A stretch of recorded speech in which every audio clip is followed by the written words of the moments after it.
Good afternoon, I'm Derek Wilkes. Elma Porter. Coming up in the news segment of Beyond the Headlines today, Wednesday, October 24. Hurricane Sandy making its way across Jamaica and away from the country by later today. Several communities now without electrical power following the passage of Sandy. Senior policemen and security guards shot and wounded in separate incidents. Fishermen remain stranded at sea in St. Elizabeth. Education Ministry uncertain about when schools will reopen. And at 5:30, we'll have continued coverage of Beyond the Headlines. Now to the details of the news here on RJR 94 FM and online at rjr94fm.com. Hurricane Sandy, still at Category 1, is now making its way across Jamaica and is expected to move away from the island by this evening. There were reports today of torrential rain and heavy winds in several communities across the island. And we are now joined by head of the weather branch at the National Meteorological Service, Evan Thompson, for the latest on Sandy's location. Evan, good afternoon. Hi, good afternoon. Where is Sandy located now? Well, the center of the system, which is the eye of the hurricane, is now just north of the island. Actually, the latest position makes it about 20 kilometers to the north of Port Antonio in Portland. That's about 12 miles to the north of that town. And it is continuing to move generally toward the north, actually north-northeastward, and that means it will move toward the eastern part of Cuba in the next few hours. So when exactly, can we predict when we should begin to feel some relief from this system?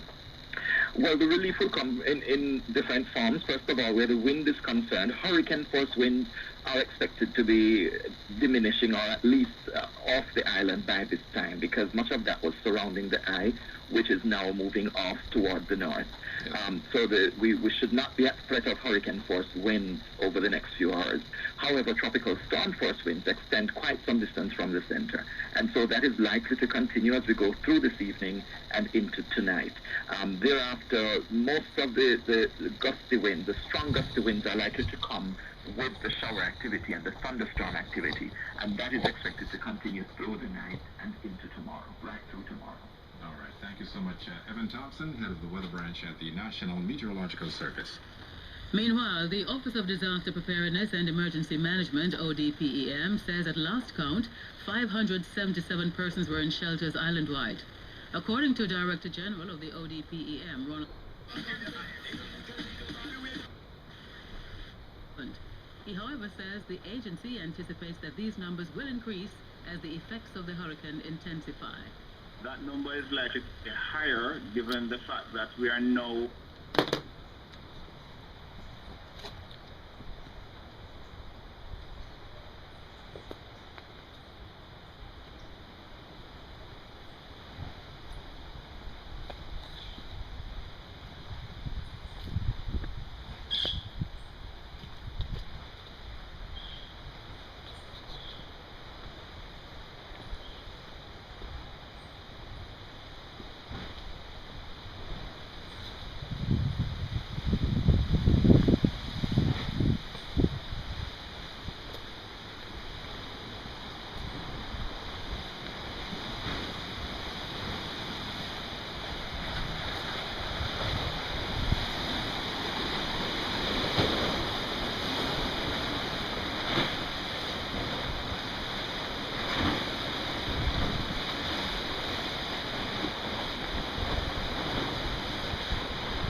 See how close they are.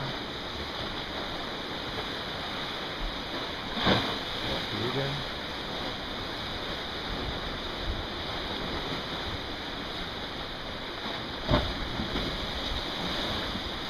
See the low ones?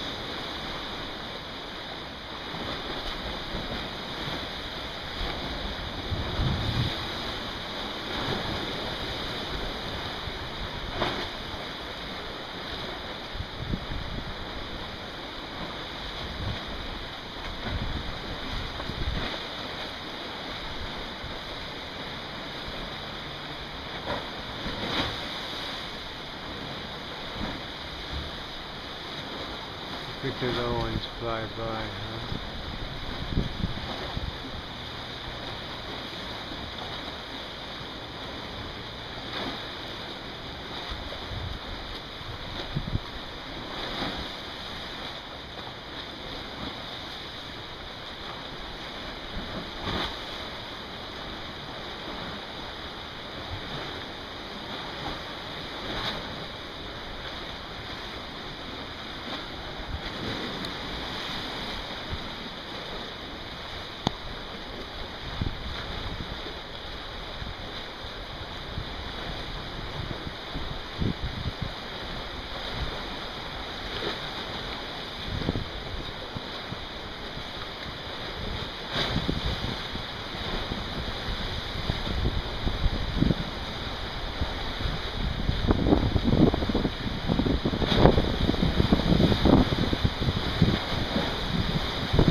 Blow me down.